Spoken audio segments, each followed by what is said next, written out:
Joining me now is former Congresswoman Jane Harman, who now serves as president of the Woodrow Wilson Centre. Thank you very much for joining me.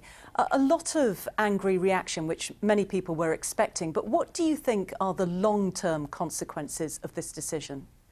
Well, I think too few people realize that it's been the policy of the United States for 22 years to move the embassy to Jerusalem. I voted for the Jerusalem Embassy Act, as did most members of Congress, in 1995.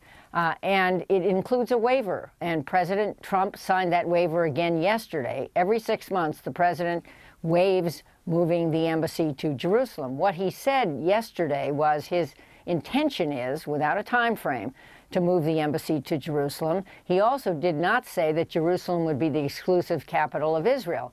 So what I see here, and I think others that I have talked to confirm this, is a deal he is trying to make a huge deal, to use his formulation, which would involve massive Saudi aid to the Palestinians in exchange for their agreement to a smaller landmass as their state. The Israelis would agree to a state of Israel and a contiguous Palestinian state.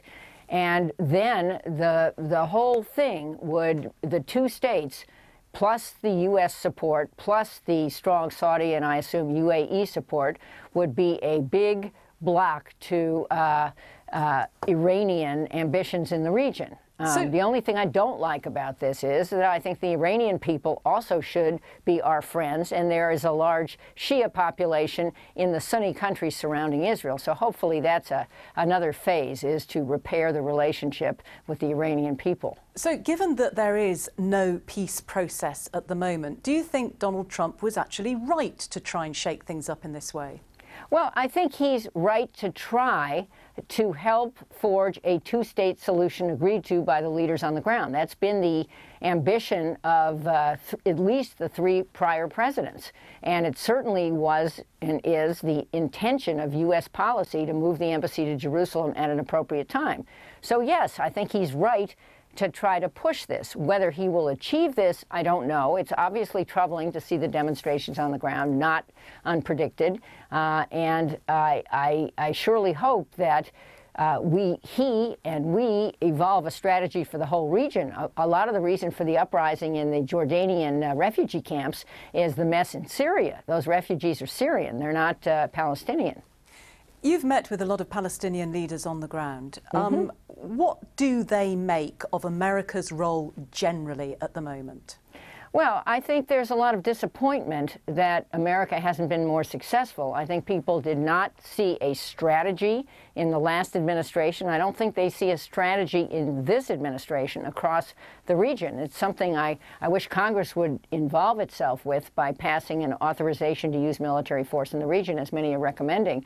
But the Palestinian leaders are disappointed.